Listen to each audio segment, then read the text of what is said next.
Okay, g'day everyone. What we're going to go through in this little tutorial today is factorising non-monic trinomials. Sounds a little scarier than what it actually is. So when we say a non-monic trinomial, so trinomial is a quadratic expression with three terms to it. So a typical one would be like x squared plus 6x plus 12. Okay. A non-monic one is one, that's a monic one because it's only got an x squared. A non-monic is something like 2x squared plus 6x plus 12, or negative 4x squared minus 6x plus 12, other stuff like that. Okay, so something that's got something different to 1 at the front there. Okay, so three different methods we're just going to go through today really simply. The first one is removing a highest common factor and then factorising. The second one is to just rearrange it in the form it needs to be, factorising from there. Then the last one is called PSF, okay, product sum factor. We're going to go through that, and that's about it. We're not going to touch on the cross method today.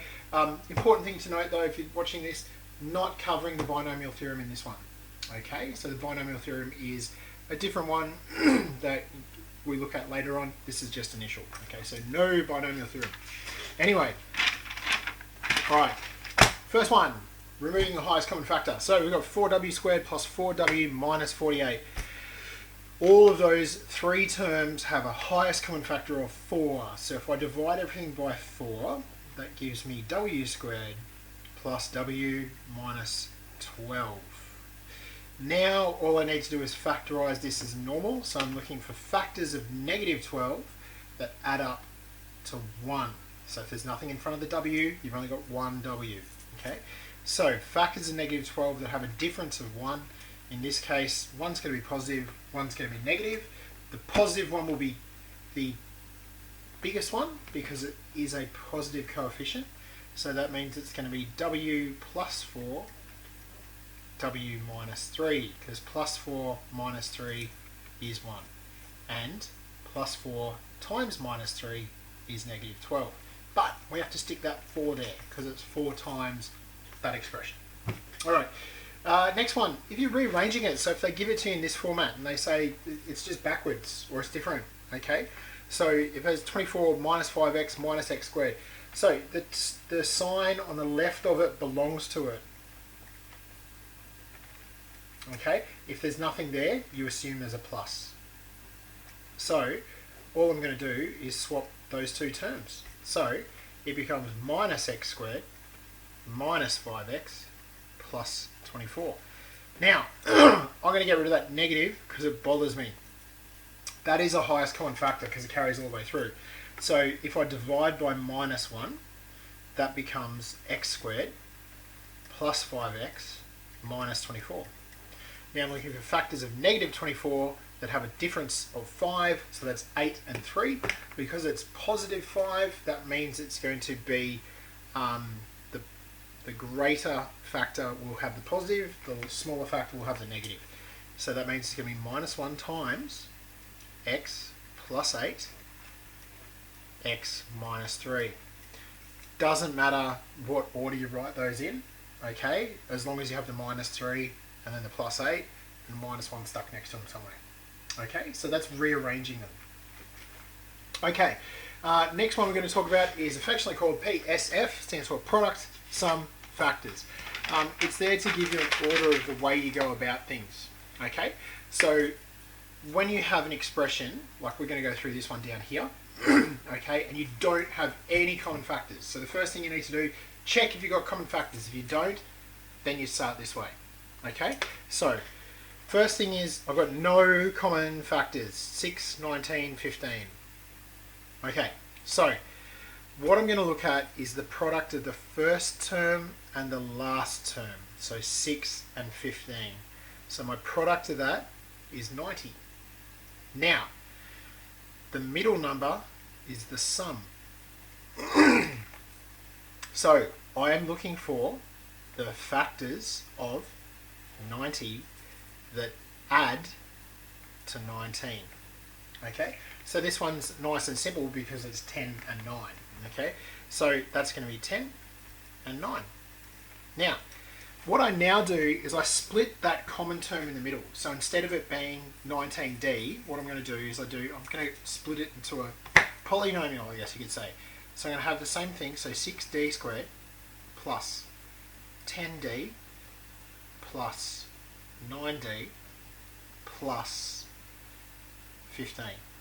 Okay, now this gets done in two chunks. Okay, 6d squared plus 10d. The highest common factor there is 2d. Alright, so 2d, 3d plus 5. Okay, 9d and 15, the highest common factor there is 3. So it's 3, or plus 3 if you like. Then we've got 3d plus 5. You should see that occurring in both of them.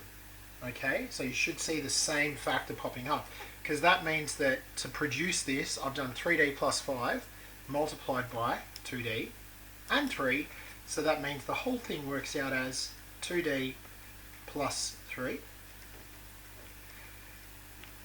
3d plus 5. Now, if you were to write, so the obvious question that comes out is, how do you know which one to write first? And the basic reaction is that it doesn't matter. Okay, so if you were to swap those around for whatever reason, instead of producing that factor, you would end up with the 2d plus 3 in here, and 2d plus 3 in here, and then over here this would be 3d, and this one would be 5. Okay, so it still works out the same. Less stress. Okay, all right, let's go through another example. Okay, 8m squared plus 10m plus 3. So the first thing is there's no highest common factor with m. That's the first thing you need to check. So the second thing is you go P, S, F. First thing's product. Product of 8 and 3. 24. Okay. The sum is plus 10. So you need to make sure you include the sign there, because it might have a sum of negative something. Okay. So the sum is positive 10. So I'm looking for the factors of 24 that add to 10.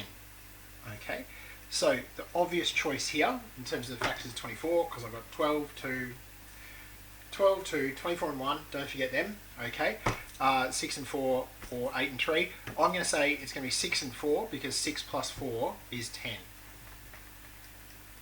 Okay, so factors are 6 and 4. So what I'm going to do is chuck this in. So once again, you split this, so it becomes 8m squared plus 6. No, so I'm going to put the 4 there actually.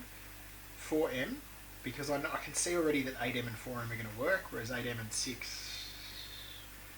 Oh, I'll end up with a 2. No, yeah. Look, I'm going to go with the 4m here. If I put the 6, then 2m is going to be my factor. Anyway, disregard. Okay, plus 6m. Plus 3. Okay, first one. 8m squared plus 4m. Highest common factor there is 4m. Not 2m. 4m. Okay. Multiplied by 2m plus 1. Okay.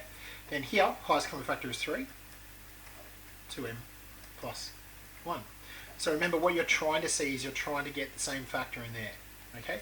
Now, that'll be 2m plus 1 multiplied by 4m plus 3. Doesn't matter which order you write them in. Okay, so just to touch on it earlier, as I said, it doesn't matter which order you do it in. So if we did it in a different order and we said 8m squared plus 6m plus 4m plus 3. So the reason I've decided to do that is because I kind of like, if I'm doing this one, the thing to remember is if there's no common factor, your only highest common factor is 1. Okay, and initially when you're looking at that, if you're first starting it, you're probably going to go, I've done something wrong. Okay, so for this one here, 8m squared and 6m, so my highest common factor of them is 2m. Okay, and then that's 4m plus 3. And then over here, plus 1, and then 4m plus 3. So you would have ended up with 2m plus 1 4m plus 3. Okay, so if you don't have a common factor there, it's 1. It's very simple. Okay, anyway, hope this has been helpful. Check out a few more examples later.